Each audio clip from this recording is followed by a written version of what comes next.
Great. Oh, welcome. It's so great to have everybody here. Welcome to Reach the World's video conference. My name is Brianna Rowe, and I will be hosting this video call. I'm really excited because today we have a very special guest calling in. Do you see? It's dark outside where she is. She's calling in from a research camp in Kenya. And I think you guys have a lot of questions for her. And so I'm going to introduce Lynn now and let her talk a little bit about what her job is, where she works, and what she's doing on this big expedition. Lynn is a PhD student. She's originally from Tennessee in the US. And I'm going to hand it over to Lynn to share a little bit more about her life. So Lynn, can we... Hi, everybody. Great. Everybody hear me okay? I got waves, so that's a good indicator. So there's a little bit of a delay as the signal shoots around the world from Kenya. So sorry if I end up talking over you guys. But I am a PhD student and I am here in Kenya, and I am studying elephant behavior. So the focus of our research is something called human-elephant conflict. So I'm sure you guys probably all love elephants, right? Here in Kenya, it's a little bit different for the people that live, because elephants can just roam wild. Yeah, so there's a lot of problems with people that have farms. Elephants come and try to eat people's crops. What our team of researchers does is try to find ways to keep people's farmlands. And this keeps people from being upset about elephants coming to eat their crops, but it also elephants safe because people don't get angry at the elephants. So we do lots of other work here to track the elephants and try to see, to identify all the, we do wildlife surveys, we do to look at the impact have on trees, and just lots of different to try to do things that help keep people safe and safe at the same time.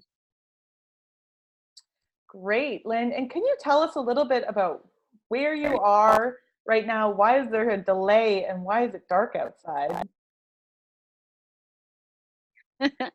Well, I am on the world on the African continent. I am actually just probably 100 miles from the equator. That's, the center line of the earth. Here it is just after 7 o'clock at night. We are in the southeastern portion of Kenya, actually just a couple of hours away from the Indian Ocean. And just a little bit about the area. It's very dry here. At home, spring and summer and winter and fall have season. Rainy season has started here, and we've got lots of rain coming down, and the ranch that I'm staying on is transformed. It's went from dry and dusty to lush. So all the animals are really happy now because to eat. That's very fun. Yeah, there's a bit of a delay there because you're at a camp right now. So just to summarize, in case anybody couldn't hear that, Lynn is on the African continent, and right now it's nighttime. It's Thursday night at night, and it's a very unique environment, but it's dark outside, so we can't see it.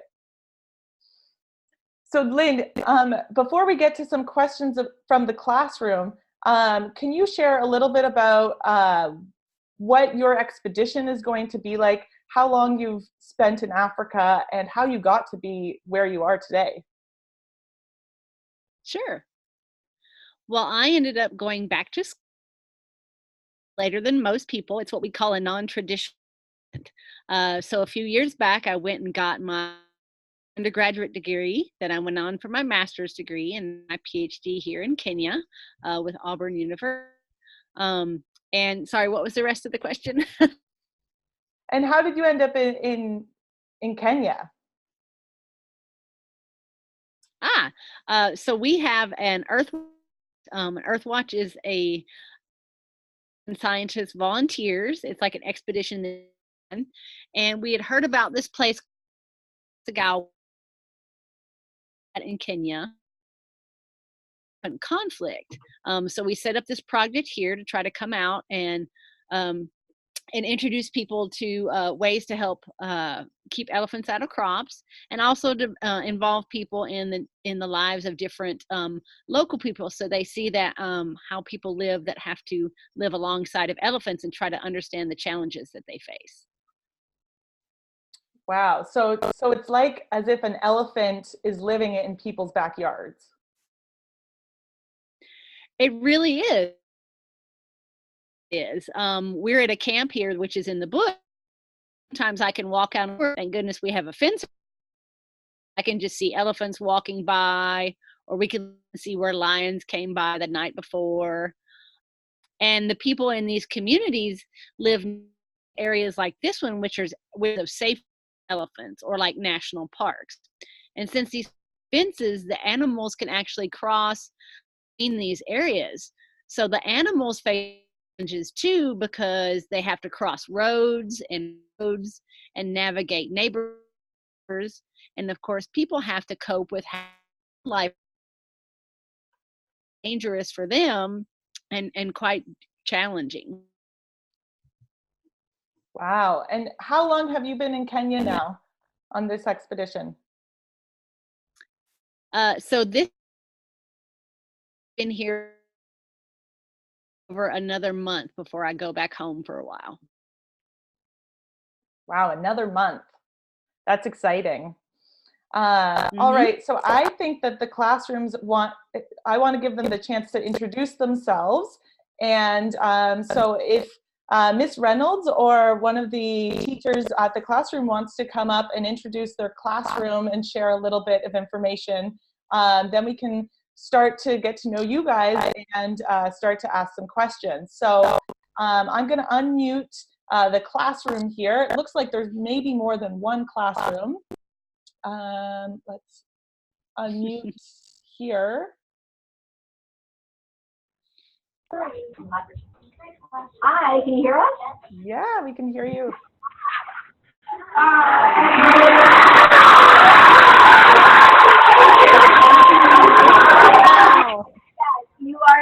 You are correct. All three fourth grade classrooms in our school are here with you and enjoying this. Kind of came as a surprise on Monday, this great opportunity, and I'm a very big fan of elephants, so I definitely wanted to learn about what Lynn was doing there. Great. Now, do we want to start with some questions from the students? I'm sure there's a lot of questions about what life is like as a researcher studying elephants in Africa. Sure. So why don't I call on a few of you, one question at a time, and listen to the answer.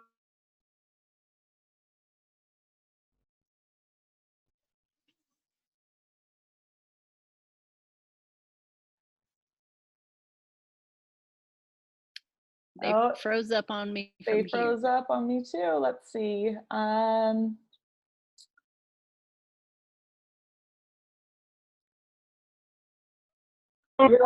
Elephants try to communicate with her, and if so, how do they?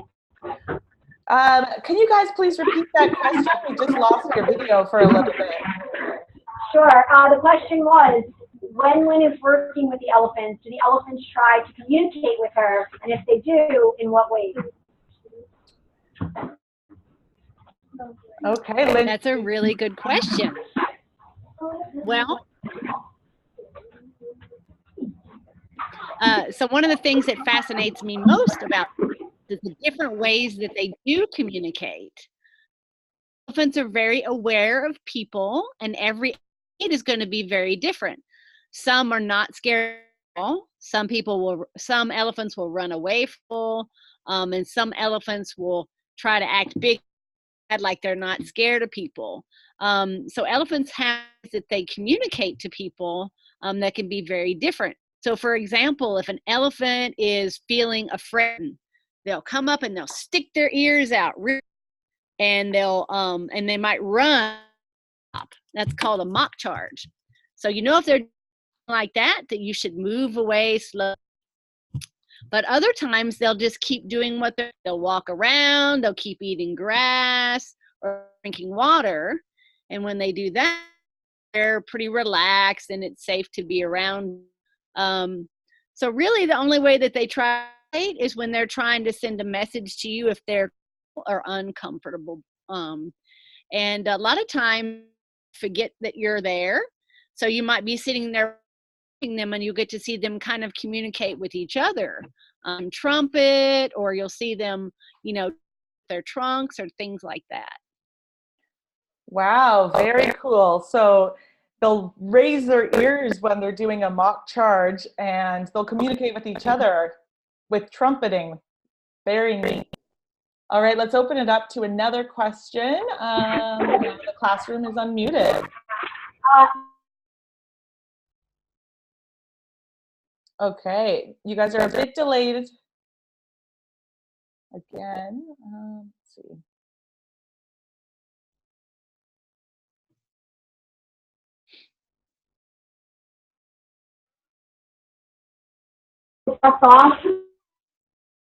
Okay, they've come back. Let's see if we can try that question one more time.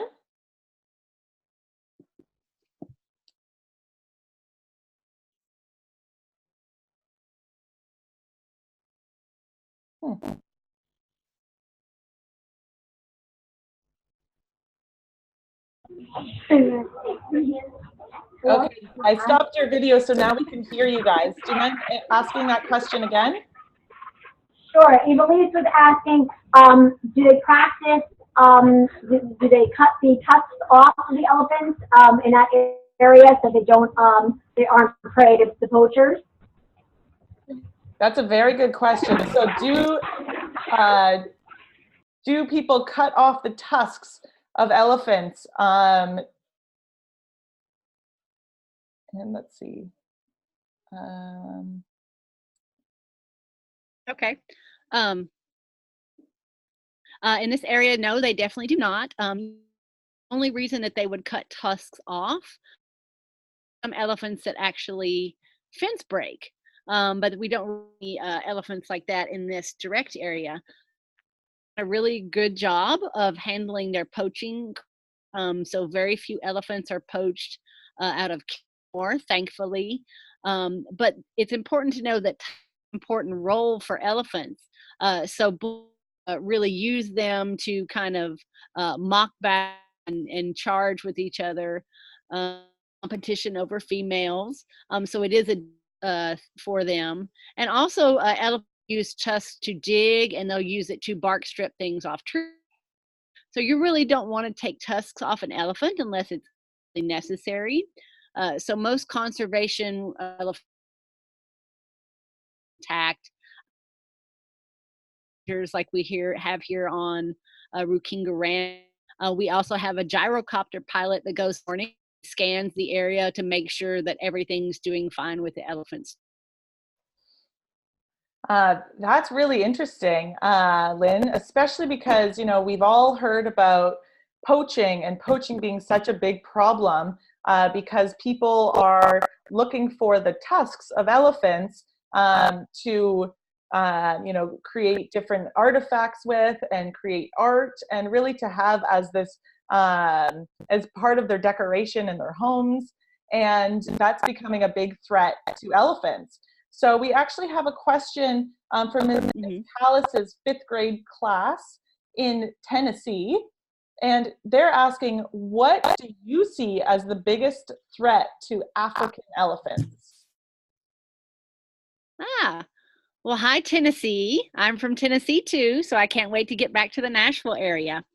So poaching is definitely still the biggest threat to elephants. We are losing African elephants at about 8% per year, continent-wide, and that's a really big decline. So poaching is still the most difficult problem to tackle. What I work with is kind of the second biggest problem with elephants is human-elephant conflicts, where usually it's people that are attacking elephants or injuring elephants. So that's definitely a problem too. Now it's really interesting that different countries have different levels of problems. So there's some countries that are losing elephants at a much higher rate than that. and there's some countries that actually have an overpopulation of elephants. So overall, if you look at the problem, we're definitely still losing way too many elephants, but you're going to see a lot of differences locally on that. Wow, very interesting. Okay, so I'm going to open it up to the classroom again.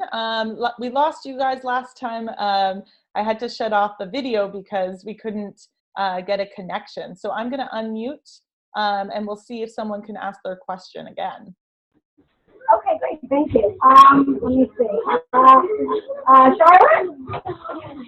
Why do you study elephants but not any other animals? Okay. Did you hear that? Charlotte asked, why do you study elephants and not other animals? Or maybe you do. Well, actually, I do study other animals as well. My focus is on elephants because, as I was saying, elephants are actually threatened here. So we're kind of losing that species much quicker than, of course, we want to. But as a general ecosystem, we do look at other animals as well and how those animals relate to elephants. Because there's lots of other animals that are certainly more than deserving of our attention. So we look at animals like elands, which we found out here are crop raiders as well.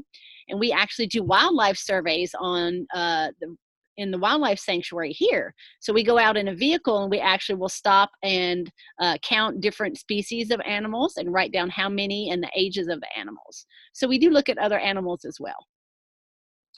Wow, neat. And so can you tell me quickly, what are some animals that you see on a daily basis living at the camp in Kenya? Oh, living at the camp. I have things living in my house. So I have lots of geckos. We have lots of snakes, chameleons. We have deek-deeks, which is Kirk's deek-deeks, which is one of the world's smallest antelopes. We have ground squirrels, we have mongoose, we have lots of different beetles, including big flying dung beetles. We have bats. Let's see, we have an unlimited source of different crawling insects. And lots of birds. We have von der Decken's hornbills, we have red-billed hornbills, we have songbirds like Petronius or bulbuls, and those are just some of the small animals that you see in the camp. But sometimes if you walk around, you can look outside the camp and you can see things like zebra or antelope, cheetah, lions,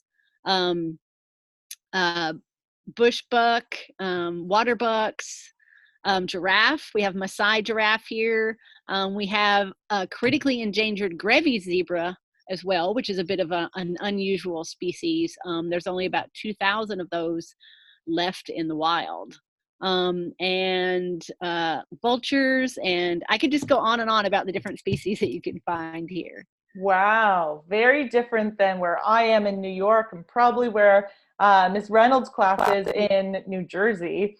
So let's open it up to another question from them.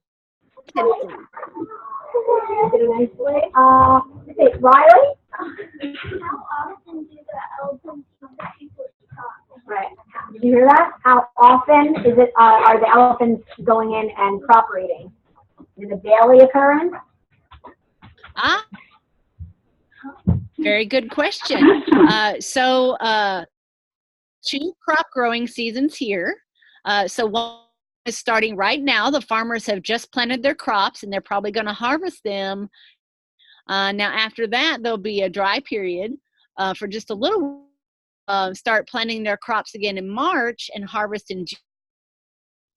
Now after that, which is where some of the challenges with the people here come in, is, for example, this past year, they did not June and July. All the crops died because of the drought, and 6 months where we didn't have any rain at all.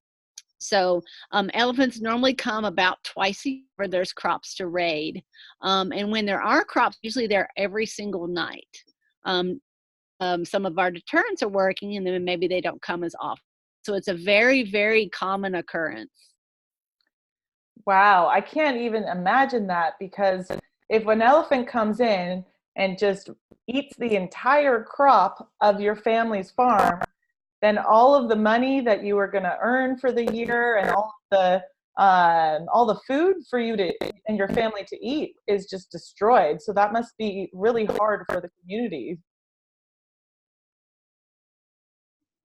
It really is, and the community is very, very poor. Most of the people that I work with have electricity. They don't have running water, have indoor toilets. They don't have cars. Some of them don't even have bicycles. Their means of income is usually their farms or livestock. So it's very devastating, which is part of the reason why there is so many challenges to having people coexist with elephants. Wow. Yeah, so they live a very different life than probably what we're used to.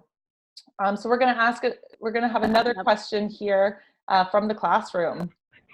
Okay, great. Julia?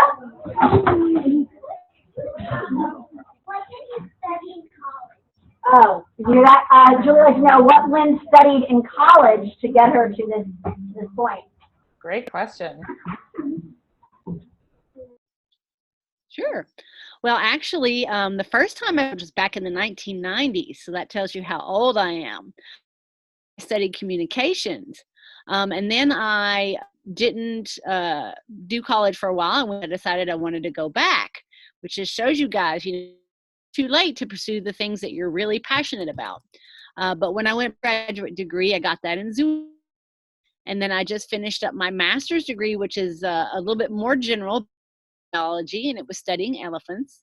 And now I'm doing a PhD in wildlife sciences.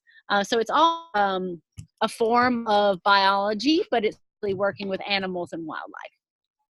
Wow, so you did your undergraduate in communications, you went back and did courses in zoology, and then you got your master's in, what was that you cut out for the master's degree? Oh, biology. Biology. Mm-hmm. And then now you're studying for your PhD. So you could really be in school forever if you wanted to study elephants, huh? Yes. Yeah. About 10 years altogether. Wow, great. Well, it sounds like a really fun way to do school is studying elephants. So I'm going to ask another question. Oh, definitely. Yeah. So Mrs. Callis's class, Mrs. Callis's 5th grade class actually visited an elephant sanctuary in Hohenwald, Tennessee. And they just came back from that field trip, and they want to know, how is your work in conservation similar or different to the work done in the conservation area in Tennessee and other conservation areas? Well, I know about Hohenwald. It's in my home. You guys got to experience that. That's wonderful. So that's interesting, kind of different part of elephant conservation. So what they do is, they take either been abused or neglected or for some reason find themselves homeless, and they give them a place to kind of retire their lives. Now, what I do with conservation with wild populations, and for that, what we do make sure that the wild elephants that are here can stay in their wild environment. So it's a little bit different. With any type of conservation project, the animals are living in, and each one is going to have really unique challenges, which is part of my work that I'm doing now is to different communities and see what each one's different unique challenge and create a management plan for each community, figure out the safest way to live with elephants. Wow, interesting. So it sounds like really studying elephants is about studying people and how we can all work to protect the areas that they should be roaming around in and to protect their homes, basically. Exactly. All right, so let's take a couple more questions from the classrooms on the line here. Okay, Vinny? Do you think that elephants might keep on the You hear that? Vinny's wondering if Lynn thinks elephants might, hopefully not, but might become extinct with all the issues of dealing with the poaching and the other issues. Well, it's a possibility. If we did and we let elephants decline at the rate that they're declining, yes, they very well could become extinct. We're not going to let that happen, are we, guys? No. So the thing to do is get involved with different entities that are doing research. You know, you can do lots to help. There's petitions that you can sign. There's different laws influenced by contacting your senators and your congressmen. And there's different groups that you can help support to make elephants don't go extinct. Great. Thank you, Lynn. That was actually a question from Miss Collins' class, too. It was, what can we do here in the U.S. to help your work? And so you mentioned supporting research. So that would be like fundraising and providing, you know, income for people doing this kind of research.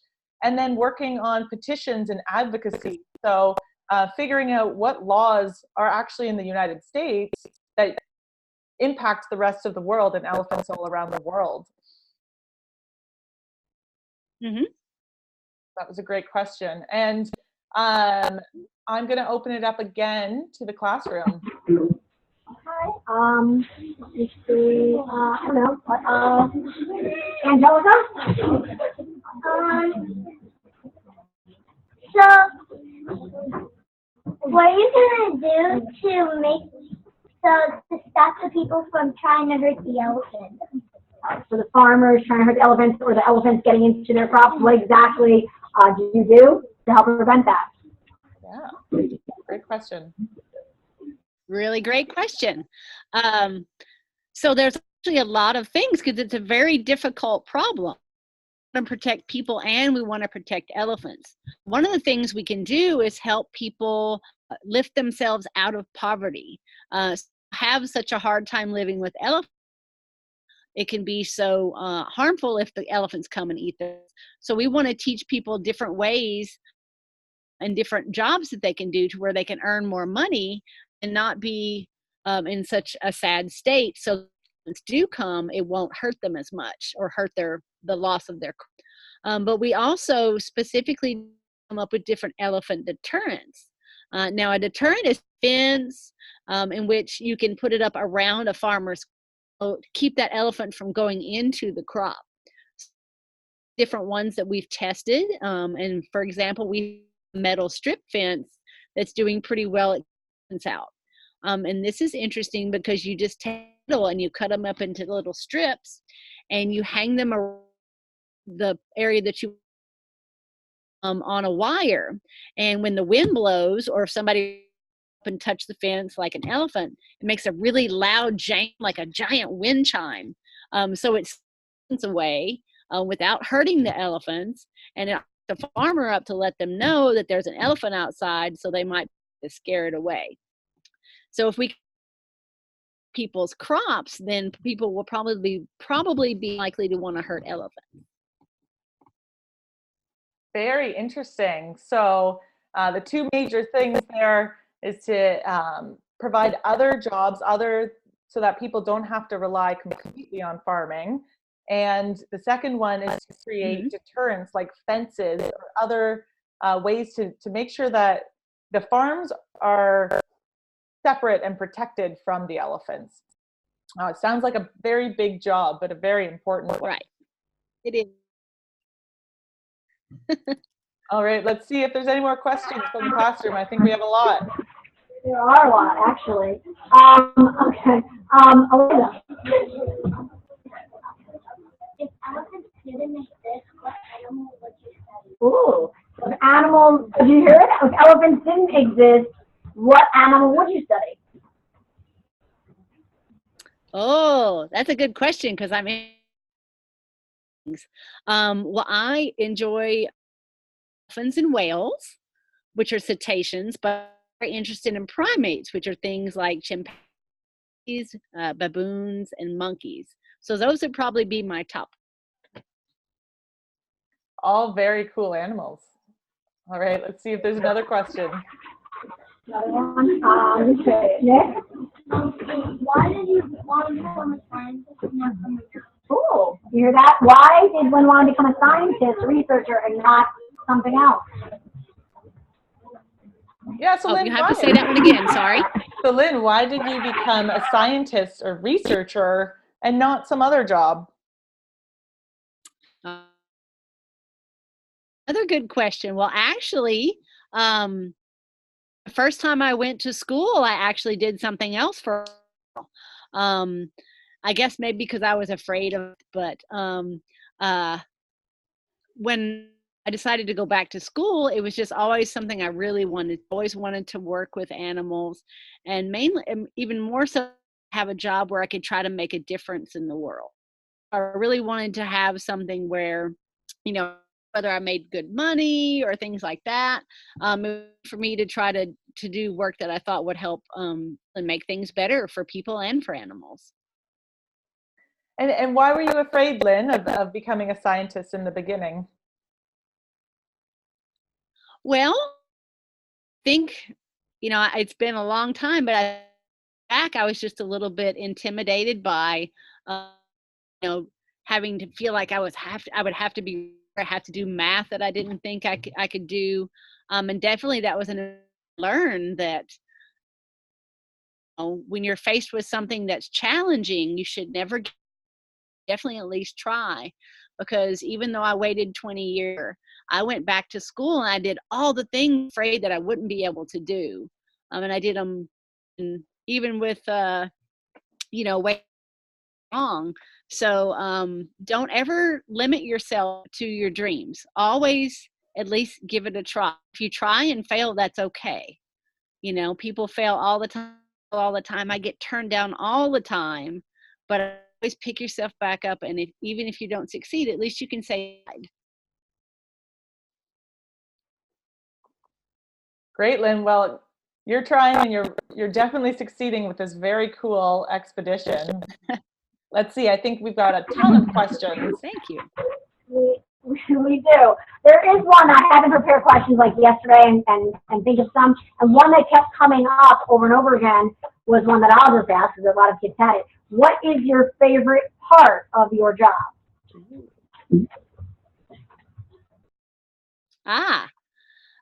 Well, we think it's really glamorous to get to study elephants. Really awesome, but it's also really hard too. Long days, you have to go out in the field, you get mud, you have to spend a lot of time crunchers and processing data and doing kind of the be able to get to the fun stuff is probably when I get to go out on the ranch and drive around just amongst the elephants. So especially when you've been working really hard and you might be a little bit stressed out or really tired in your car, and you go out and the sun's setting and the elephants just start around and you get to watch them and see their babies and that. Just getting the privilege of getting time with the elephants is definitely my favorite part. That's great. And Lynn's actually shared a lot of her photos of going out and seeing the elephants and the baby elephants too. So you can find that on reachtheworld.org, and there's a lot of photos in there if you look up Lynn's journey to Kenya. So let's see some more questions here.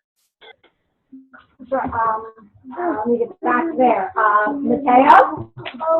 What got you to want to study Okay, so what got you to, Mateo wanted to know, what led you to Kenya and to studying elephants there? Yeah, tell us a bit more about Kenya.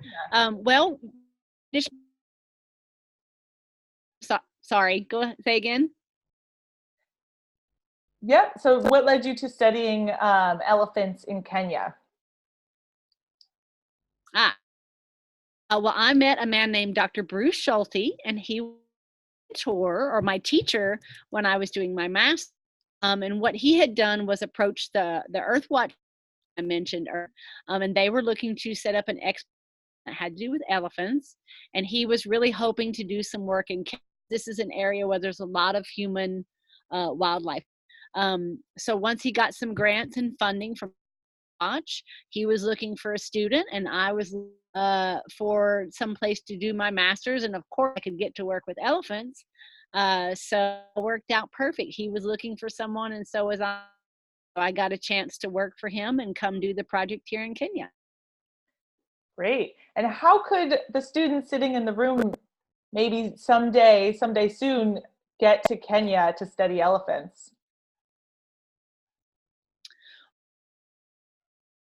You know, you can always come to Kenya on vacation with your parents. Lots of people actually on holiday, and they'll book an expedition and maybe just one of the national parks to see elephants. You can people that are over 18, Earth Watch expeditions, and those are kind of tourist group for mostly, for people you have to be a certain age before you can really get out.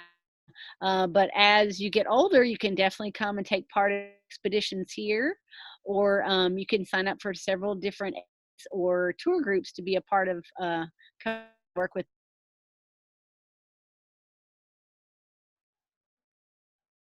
Great. Yeah.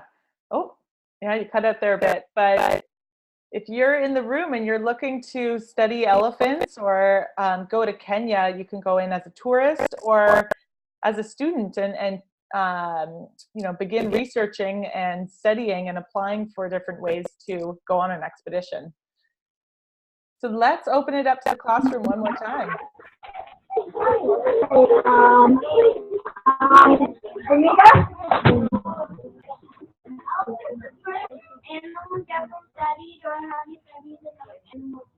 Oh, interesting. If Bhumika would like to know if elephants are the first animals that you researched so thoroughly, or have you also studied other animals in different places? All right. So our I did actually when I was in school in.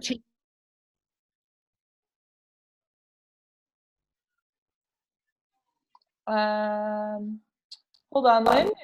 You're cutting out a little bit there. I'm going to. I heard the question, but I didn't hear what. Okay, I think we're good. You were just cutting out there a little bit. Okay, sorry. So I think was have I studied other animals before I started studying? And the answer is yes. When I undergraduate work in Clarksville, Tennessee, I got birds. So we looked at a bird species called Anna water thrush, and we did some there. But also before I went back to school in wildlife rehabilitation, and there's a place in Tennessee that rescues wild animals and is licensed to care for them. And while volunteering, of animals that were hurt or injured, and then would release them into the wild. Birds and squirrels and possums and all kinds of Tennessee. Great.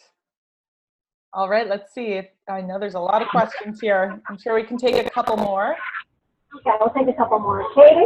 How much elephants do you work with? Okay, how many elephants? You heard it?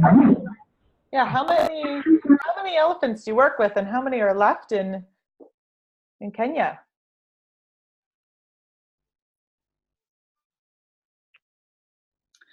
Well, there's different areas of elephant populations. I'm not quite sure of the total population in Kenya, but I specifically work in the ecosystem, which is 2 different national parks with the wildlife corridor in between. Here, there's between 12 and 14,000 elephants.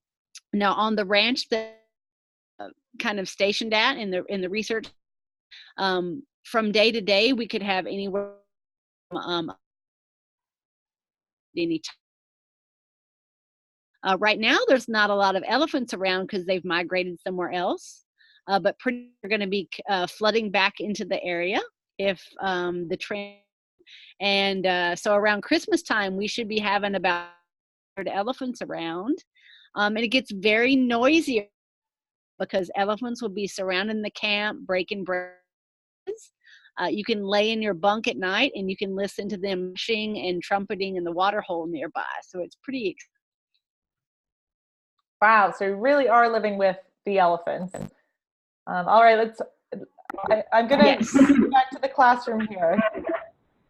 How many more questions, how much more time do we have in the classroom? Well, our lunch bell just rang, so maybe one last question? Sure, great. Okay.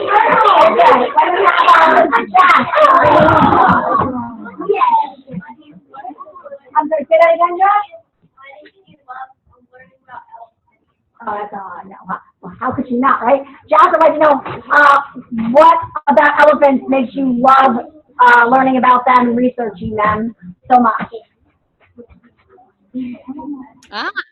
Another good question.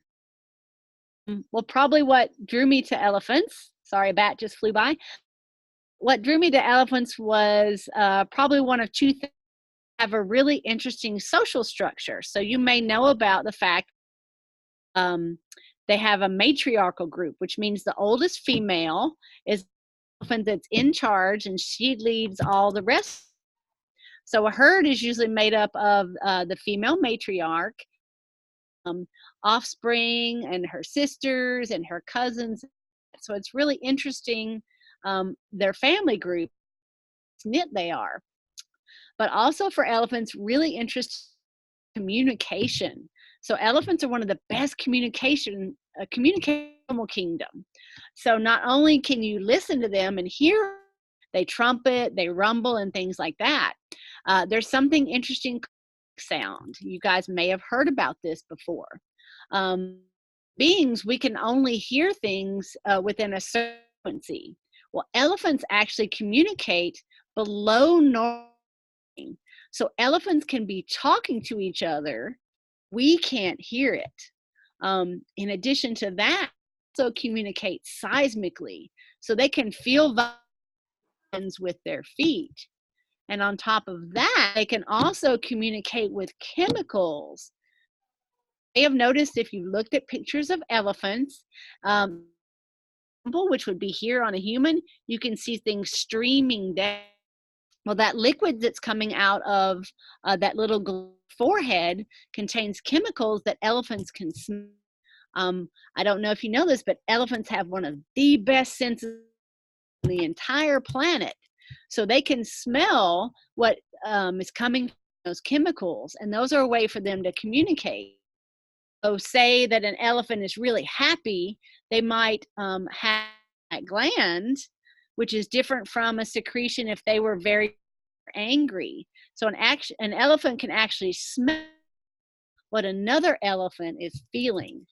So communication is really fascinating on elephants, and that's one of the things that drew me to them. Wow, how cool is that? So elephants there's so much that we don't even know, I'm sure, about how they communicate and how they live their lives in matriarchal societies. And we are just so grateful to have you from Kenya Skype in and share all your knowledge and all your passion about studying elephants. I'm going to open it up to the classroom right now to say one final goodbye and a big thank you to Lynn for connecting with us. So here we go.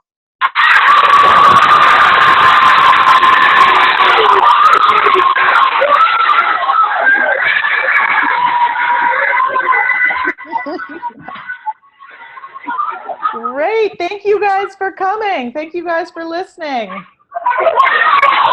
Thank you guys. It was great to meet you all. Great. All right. Well, thank you very much. And you can check out more from Lynn's journey on reachtheworld.org. Thanks, guys.